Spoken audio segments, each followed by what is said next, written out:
Hi, welcome to the tea table. I am so happy you have joined me today. And I am thinking about a very special city we all know about, and that city is Paris. And I'm thinking of France today. And as I gathered my tea things, in fact, if you haven't gotten your cup of tea yet, you can push pause and go get your cup of tea, and I'll be right here waiting for you. Okay, now when I think of Paris and I think of having tea in France, I think about black, gold, and pink. And they have lovely china, of course, all the countries do. And this cup I found today is black and gold, but it has a pink rose. Goes with my pink rose. And I think it looks so French. And I found this teapot, which is rather heavy. And it is black and gold. And I'm going to pour out. And I have a mix of black and Earl Grey Ahmad tea. Very lovely tea. And I've heard it said that the Queen likes Earl Grey for afternoon tea. And we'll have a little splash of milk. And I found this little pink pitcher that I thought looked so, I call this French pink and French green. It's a rich pink and a very rich green. And this is a special little thing. It's tea for one that a dear friend of mine gave me years ago. And I thought it was so pretty, I wanted to show it to you. And this is the pot, and then this is the cup, and it sits on a lovely saucer. It's very delicate. It's a very delicate little set, and I have only used it a few times. I'm always a little afraid I'm going to break it, but I thought today I want to show it to all of my tea friends. And let's have a try and see what this is like.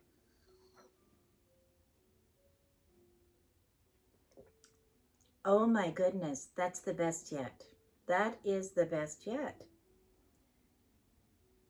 Oh, I hope your tea is good. That is absolutely delicious. And you know, when you go to Paris and have tea, there are many places. Probably the most wonderful place to go, which I have never been, would be the Ritz in Paris. And they have a tremendous high tea there I have read about. But when I was traveling in Paris, I was a young student, and I was, it was in those days called a train pass.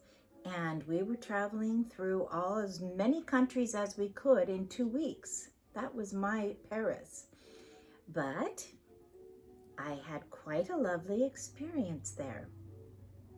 The thing about the French is they never want to speak English, at least in those days. They would pretend like they couldn't speak English.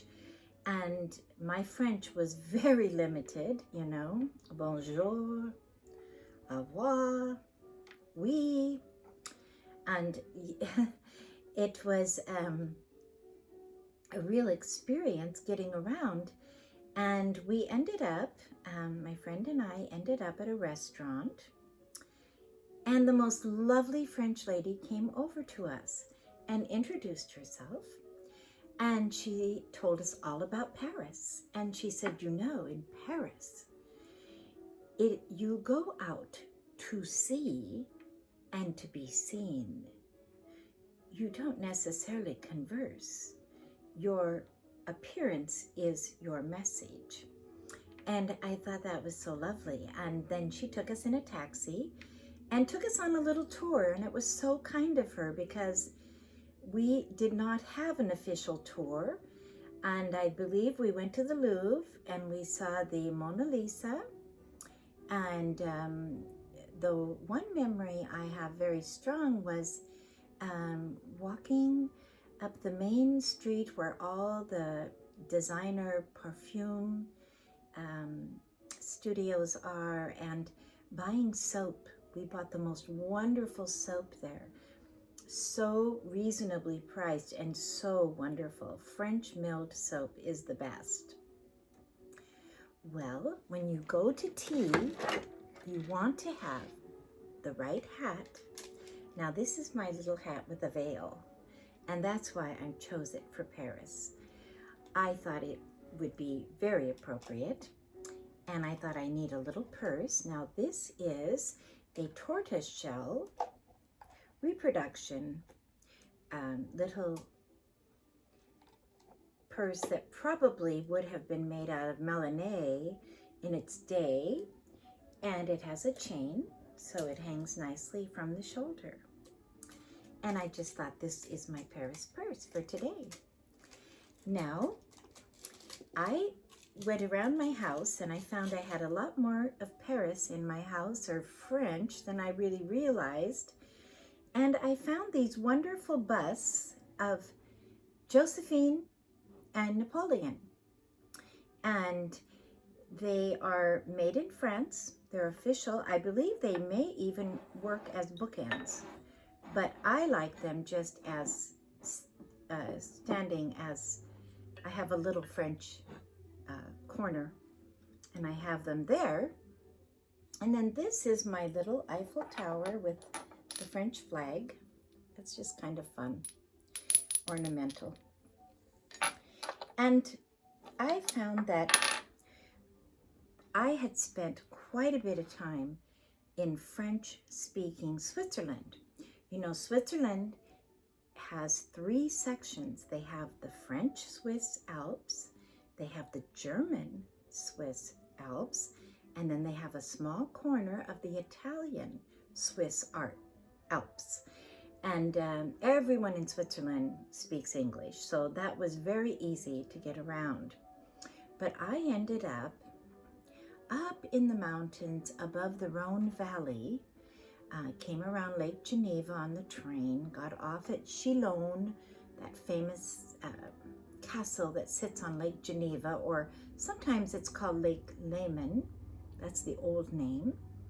And then we got on a red bus that went up the mountain, and we were visiting a center called Le Brie in Waymo, a little village, and the only thing in the village was one little church, and in the center was the water spout where they brought the cows every day, twice a day, and the only sound in the village was church bells and cowbells. And then one little tiny store that sold, very minimum items. I remember getting yogurt there, but only open for a few hours a day, more of an emergency store. And then if you continued up the mountain for a few miles more, perhaps 5 miles more, you would get to the top, and that was the famous ski village of Villars. Well, I was in this area in the autumn, in September, and my dear friend and I were traveling, and we ended up loving it so much, we thought we would try to stay there and do some study with the late Francis Schaeffer. He was a Christian historian, lecturer, Christian apologist, and had created this unique community in the center of the Alps where people could come from all over and get their questions answered about God and truth and philosophy. It was very philosophical. So there were a lot of college students, a lot of professors, college graduates, very interesting mix of people from literally all over the world. And my friend and I, I had never heard of this place. This was like one of my big miracles, because we had a friend that said, you should go visit Le Brie. Well, when we got there, we discovered that you're supposed to schedule yourself to stay well in advance, well, we hadn't done that, and their waiting list was too long. But the man that was kind of helping with the housing there, he was married to Francis Schaeffer's daughter, John Samion. He said, well, there's a little chalet right up there. It was right above L'Abri. L'Abri is like a collection of like 5 or 7 chalets that they have the students stay in, and then there is a house mother and father for each one, and they have their meals together, and then they'll have lectures, study, discussion. And then they have one chalet, which is, they turn it into a chapel on Sunday. They have a pipe organ in the wall, they open up, but during the week they use it as a lecture hall. So he said, you know, there's a little chalet up there. I know the man who owns it, called Chalet Le Troglodyte. And it was a 1-room, classic, typical, old, beautiful chalet. 1 room, 1 little kitchen, 1 little bathroom, a front porch covered, that's all. And in the living room, it's all so logical. They had a large couch that pulled out as a bed, 1 large table by the window, which served as our desk during the day and our table for eating. And the little kitchen had everything you would need, little cupboard, little stove, little refrigerator. Well, we just, and there was even a cat that came with it, a lovely little fluffy cat who loved us and we loved this cat. And lo and behold, the man said yes. Well, we ended up staying there for 7 weeks. And we were there in the autumn when all the autumn leaves in the Alps. There, I don't know if all of the Alps are like this, but this area had maple trees and gorgeous autumn leaves we would walk through, and then all the beautiful pine and fir, very much like the Pacific Northwest, where you get these autumn deciduous trees in front of the evergreen trees. It's like framing a gorgeous picture. So then we stayed there through October, and then in November, we were there for the first snow and saw all the winter wonderland of the Alps. It looked over the Rhone Valley, and I learned something interesting because I come from the Pacific Northwest, where we have Puget Sound and we have ocean, we have bay, we have lakes, rivers, streams, lots of bodies of water, and I love that. I'm very accustomed to that. However, we also have mountains around us, but I live in the water area, so I'm more accustomed to smelling that salt air, and you know, you get used to it, you love it. It's a wonderful, wonderful, wonderful feeling in the air, clean air. But I discovered that living in the mountains is equal in drama and beauty. The mountains constantly change. The clouds change, the mist comes in, the rain comes, then the snow comes, the sun comes, and every day it is a constant painting before your eyes being changed. I felt so privileged to have the opportunity of living in this wonderful place and learning so many beautiful things from Francis and Edith Schaeffer. They were there at that time, and they were still alive. They've both passed on now, but it is just a gift that God gave me. Well, that was one of my really French experiences, that you start breathing that. When we first came to the little Waymo, there was one pension, which is like a bed and breakfast, or like in Germany, they call it a Gasthaus. A pension is like an actual home where people rent out a room. Well, I remember Madame Rocher, this little French woman, came to us. She couldn't speak English. We gave her the money. She counted it out. We went to our room. This was the night before we got the Chalet Le Troglodyte. And then I noticed she had a cow on the first level underneath the house. There were cows. And then there was her level where she lived with her family. And then the next level was where they rented it out. Very, very clever and very logical, very practical. It worked, you know. And so then I started thinking, well, you know, when I think about the French and I want to give an actual talk on French history, but I'm not going to go there today. What I want to talk about is another area that on the same trip, when I was in Paris and on this, because my trip as a student traveling on my train pass was different than the one to L'Abri. But I had a voice teacher from the Seattle area, from my college that I knew had moved to southern France, and we had corresponded. She invited us to come. So we had our train pass and went down to the southernmost tip of France on the Mediterranean, a little town called La Ciotat, just a little south of Marseille.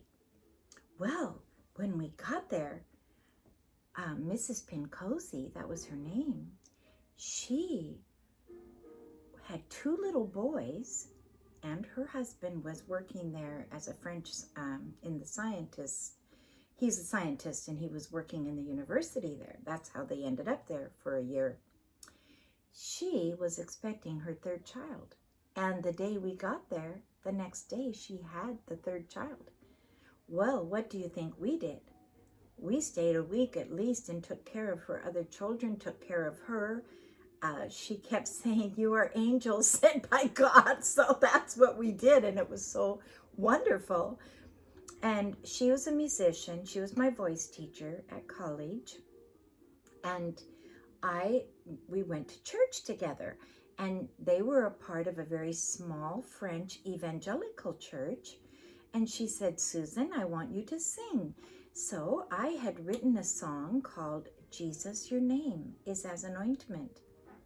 And I've written a lot of songs. And when you write music or songs or poetry, it's hard to know what your best songs are.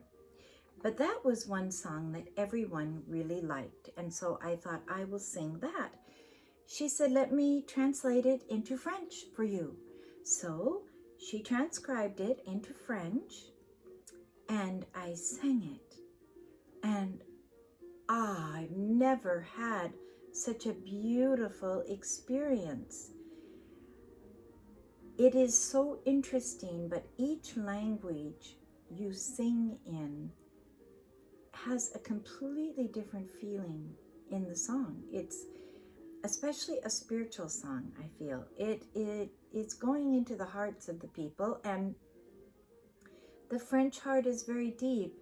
And I don't have it all written in front of me, and I didn't memorize it, but I have it somewhere. But I remember Jesus was translated Jésus, and it was Jesus, your name is as an ointment. Oh my goodness, the entire thing was such a deep, wonderful experience, and I just felt this power and love flowing through me to the beautiful people. And then I felt their love flowing back to me. It was such a special experience. And Mrs. Pincosi and her husband were so grateful for us coming, and we had no idea. She said, "What can we do for you? We want to do something." I said, "No, we don't need anything." "What kind of meal?" I said, "Well, could you make us a hamburger?" We had been abroad for so long. So they went to the boulanger, which is their butcher, and they had him grind up sirloin, top steak, whatever. I have never in my life had a hamburger so delicious.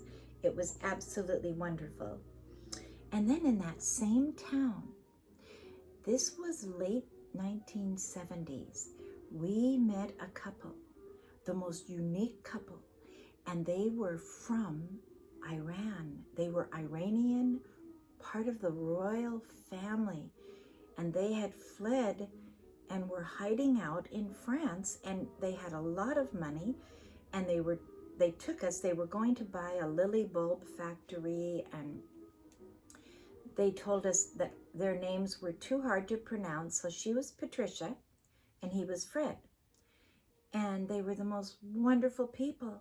They said, you must come to our home. And so she said, come for lunch. Well, when we came for lunch, I am not exaggerating, there was a table that was at least 20 feet long, laden with every conceivable kind of food. They had a little maid there fixing it all for us. And I guess it was true Middle Eastern hospitality. Well, at that time, Fred, her husband, he was suffering with some ailment, a very serious health issue. I never understood exactly what it was, but we said, well, we'll pray for him. So before we left, we all took hands, Fred and Patricia, my sister and I, we took hands and we prayed. And we asked God if he would heal Fred. You know, the Bible says you have not because you ask not. Ask largely that your joy might be full. So I take that. Jesus said we must become as little children to enter the kingdom. So we asked, and then we left it. And then we said our goodbyes, traveled on, went all the way up to Norway and all kinds of places, and came back, finally worked our way back to America. Well, a couple of months later, I was at my parents' home in Tacoma, and a letter comes, and it had that really gorgeous penmanship that these Middle Eastern people developed. They're very artistic, very design colorfully oriented, as the French also are, very much so. And here came the letter. They said, we just want to tell you, we want to thank you so much because Fred went to the doctor and he is well. And the doctor said it's a miracle. He was healed. And so I only say that to give glory to God. And I only say that to encourage you. It wasn't us. It was God that did it. All we did was ask in faith. And that's the secret. If you ask God for something, you must ask in faith. And it says, if you ask in faith, nothing wavering, it says in the book of James, don't be double-minded. It says, ask in faith, nothing wavering, it shall be done. So I extend to you today that story to encourage you. God is able to meet needs, whether it is a financial need, a spiritual need, a relationship need, a family need, a physical need. God is available. All we have to do is ask. And as I told you before, sit down, take your cup of tea, relax, stop all resistance, and allow Him to love you. Allow Him to meet your need. Thank you so much for joining me today. Each of you are so precious to God. I want you to know that you are His jewels. Sparkle and allow His love to fill your heart. Thank you so much, and I look forward to seeing you next time.